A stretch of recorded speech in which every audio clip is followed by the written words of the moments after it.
परसों अगर आपको याद हो मैंने एक वीडियो बना के डाली थी कि जो सीएस एग्जीक्यूटिव के टैक्स का पेपर है उसमें 14 क्वेश्चन आईसीएसआई ने गलत पूछे हैं। और ये बात ये मैं नहीं कह रहा, आप उनकी गाइडलाइंस आंसर में जाके चेक कर सकते हो। उन्होंने खुद कहा है कि हमने 14 क्वेश्चन गलत पूछे हैं और उसके ग्रेस मार्क्स मिले या नहीं मिले उस बारे में मैं बात नहीं कर रहा।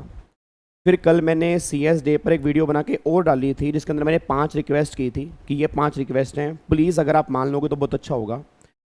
बट आज मेरी रूह कांप गई सर, मैं सही बता रहा हूँ, ये मैं मजाक नहीं कर रहा। मेरी अभी क्लास मेरी ख़त्म हुई है और मैंने सबसे पहले आते ही मैंने ये काम किया है। और एक फैमिली मेरे पास लक्ष्मी नगर के अंदर मिलने के लिए आई, उसकी मम्मी मैं तो आपको बता भी नहीं सकता वो रो कैसे रही थी। उसका बच्चा इस बार सीएस बनने से रह गया। उसके एडवांस टैक्स में पेपर इस बार आया, उसमें क्वेश्चन था कॉम्पोजिशन लेवी का।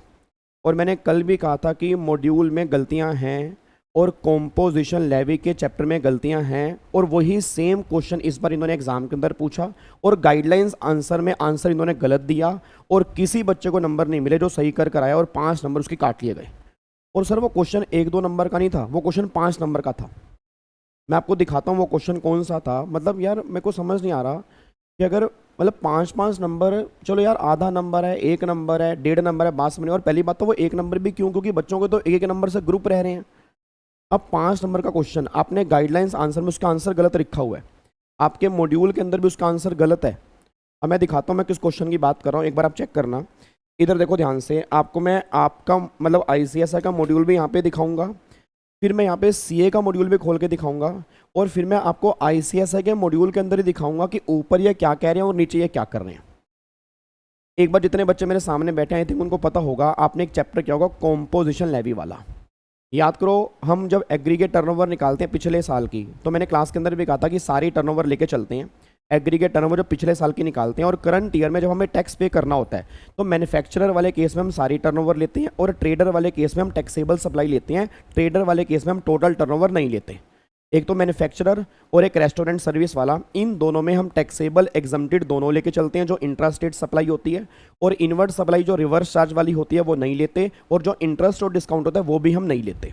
अब मैं आपको दिखाता हूँ, ये उनका आपके सामने ये गाइडलाइंस आंसर है जी, ये गाइडलाइंस आंसर है। इस बार का इन्होंने क्वेश्चन पूछा ही है, इस बार के एग्जाम में क्वेश्चन आया, आपको मैं क्वेश्चन दिखा देता हूँ।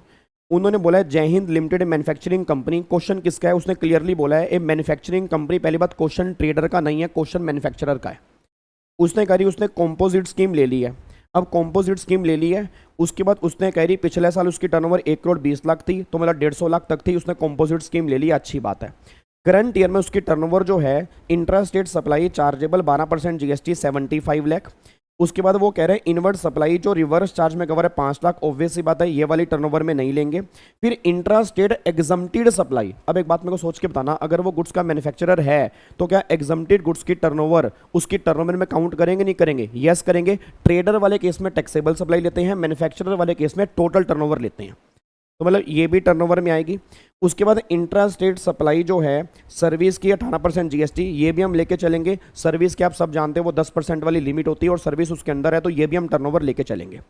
मतलब मैं कहना क्या चाह रहा हूँ कि ये 10 लाख रुपए की जो एग्जम्प्टेड गुड्स की टर्नओवर है ये मैन्युफैक्चरर वाले केस में लेके चलते हैं, 1% ऑफ टोटल टर्नओवर लेते हैं, बस ये बात ध्यान देना।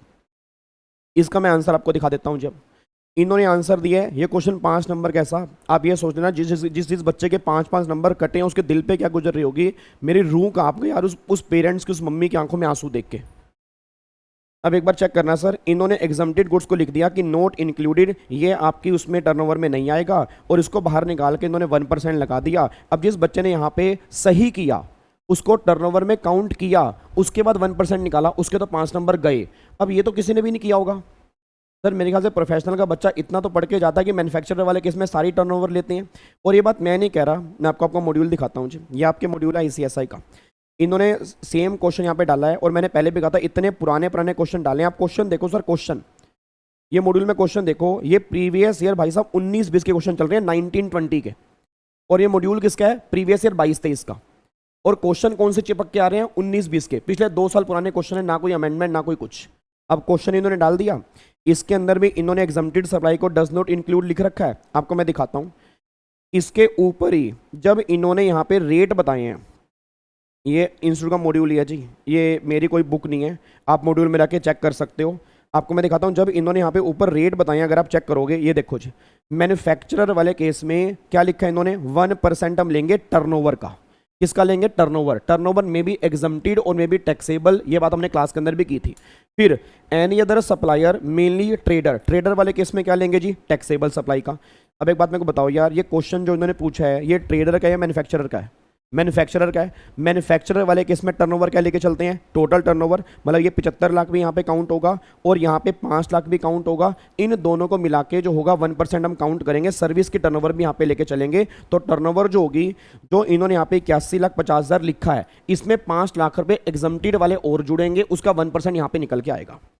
अब मैं आपको दिखा देता हूँ जी, और कमाल की बात छोड़ो, जो इस बार इन्होंने नया मॉड्यूल निकाला है सर, इलेक्टिव पेपर वाला, मेरे को ये था इसमें इन्होंने सही कर दिया होगा। इन्होंने सेम भाई साहब जो पुराना जीएसटी का मॉड्यूल है सेम कॉपी करके इस बार इन्होंने बना दिया। ये नया मॉड्यूल है सर, ये जिनके जून 24 में एग्जाम है या दिसंबर 24 के एग्जाम है, उसमें ये मॉड्यूल आपकी वेबसाइट के ऊपर है, आप जाके चेक कर सकते हो। सेम क्वेश्चन इन्होंने वही यहाँ पे डाल रखा है। और कमाल की बात देखो सर, 2024 आ चुका है, फिर वही सेम फाइनेंशियल ईयर 19-20 और फाइनेंशियल ईयर 20-21। यार मतलब मेरे को समझ नहीं आ रही, ये ईयर तो चेंज कर दो, कम से कम बच्चे को ये फील तो हो कि हम नया क्वेश्चन पढ़ रहे हैं। मतलब 19-20 के क्वेश्चन चिपक के आ रहे हैं, और कौन से मॉड्यूल के अंदर? जो इलेक्टिव है, जिसके एग्जाम जून 24 में, दिसंबर 24 में, उसके अंदर ये क्वेश्चन बन रहे हैं। और उसके बाद सेम मिस्टेक यहाँ पर भी की हुई है, यहाँ पे नोट इंक्लूडेड लिखा हुआ है। ठीक है, ऊपर क्या लिखा हुआ है? 1% टर्नओवर लेनी है, नीचे क्या लिखा है? टैक्सेबल टर्नओवर लेनी है। जबकि ट्रेडर वाले केस में टैक्सेबल लेते हैं, मैन्युफैक्चरर वाले केस में टैक्सेबल नहीं लेते हैं। उसके बाद अब मैं आपको दिखाता हूँ, यहाँ पे मॉड्यूल है सर, ये मॉड्यूल आपके सामने सीए का खुला हुआ है, आप यहाँ पे चेक करना जी। एक क्वेश्चन इन्होंने दिया हुआ है, अब ये देखो, यहाँ पे टैक्सेबल टर्नओवर दिया 15 लाख रुपए, एग्जम्प्टेड टर्नओवर दी है गुड्स की 17 लाख रुपए, टोटल टर्नओवर कितनी है? 32 लाख रुपए है। वो कह रहे हैं मैन्युफैक्चरर वाले केस में एक तो टैक्स निकाल दो, ट्रेडर वाले केस में निकाल दो। आप चेक करो, मैन्युफैक्चरर वाले केस में जो इन्होंने 1% निकाला है, 32 लाख रुपए का निकाला है। 32 लाख मतलब कैसे? टैक्सेबल और एग्जम्प्टेड दोनों का 1% निकाला है, क्योंकि मैन्युफैक्चरर वाले केस में लेती कौन से हैं? दोनों की लेते हैं। ट्रेडर वाले केस में क्या लेंगे? सिर्फ यहाँ पे लेंगे टैक्सेबल जी। अब ट्रेडर वाले केस में इन्होंने 1% किसका निकाला? टैक्सेबल। अब एक बात बताओ, आपने क्वेश्चन डाल दिया 5 नंबर के अंदर, बच्चा खुशी खुशी करके आ रहा है, उसको लग रहा है कि मेरे 5 नंबर पक्के हो गए, नंबर उसको मिल रहे हैं 0, और नंबर 0। सर 5 नंबर कम होते हैं क्या? मेरे तो समझ से परे है सर। बच्चे डेली बेस पे मार्कशीट भेज रहे हैं कि सर हमसे क्या गलती हो गई, कि जो सही क्वेश्चन भी गलत हो रहे हैं, आप ये बता दो अब हम करें क्या? तो मेरे पास तो कोई आंसर नहीं है। मैं आपसे फिर एक बार हाथ जोड़ के निवेदन करूंगा, मैं हाथ जोड़ के निवेदन कर सकता हूं, और मैं दिल से निवेदन कर रहा हूं सर, एक बार अगर आप पेरेंट्स के उनको देख लोगे ना, जिनके दिल पे बीतती है, मैं सही बता रहा हूं, आपका दिल पिघल जाएगा।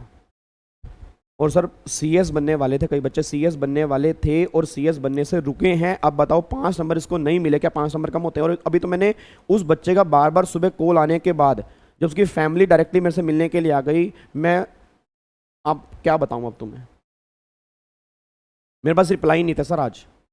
और अभी तो एक क्वेश्चन जो मैंने देखा, मैंने कहा कमाल कर दी, इस क्वेश्चन में मैंने उसको आंसर देखते ही कहा, मैंने कहा इसका आंसर 1% ये बनेगा। कह रहा सर ये गाइडलाइंस आंसर है, इसके आंसर में ये दिया हुआ है।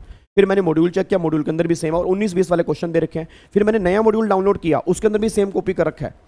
फिर मैंने एक बार सीए वाला खोला, उसके अंदर उन्होंने करेक्ट कर रखा है।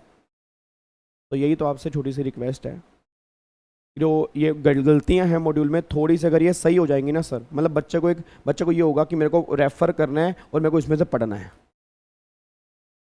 बाकी मेरे पास और कुछ वर्ड नहीं है। अगेन मैं आपसे हाथ जोड़ के रिक्वेस्ट करूंगा, हर बच्चे की तरफ से आपसे रिक्वेस्ट है, प्लीज़ आप इसको देखें, और जिन जिन बच्चों के साथ ऐसी मिस्टेक्स हुई हैं प्लीज़ आप इमीडिएट एक्शन लें। आपसे निवेदन है, और आप कर सकते हैं, आपके पास बहुत पावर है। बस बच्चों का भला थोड़ा सा अगर हो जाएगा तो फ़ायदा हो जाएगा। ठीक है, थैंक यू सो मच। और बाकी जितने बच्चे हैं जिनके दिसंबर में एग्ज़ाम है, आप तैयारी करते रहो सर, आपने तैयारी नहीं रोकनी, हमने पीछे नहीं हटना, मैं इतना कहूँगा। और बाकी मैं हमेशा से आपके साथ था, जो पॉसिबल होगा वो करने की ज़रूर कोशिश करेंगे। ठीक है, और कोशिश है जल्दी जल्दी ये इश्यूज़ रिजोल्व हों, बट आपने बस एक काम करना है, अपनी पढ़ाई जारी रखनी है, बस ये पर ध्यान दो। ठीक है जी, thank you so much, god bless you, take care.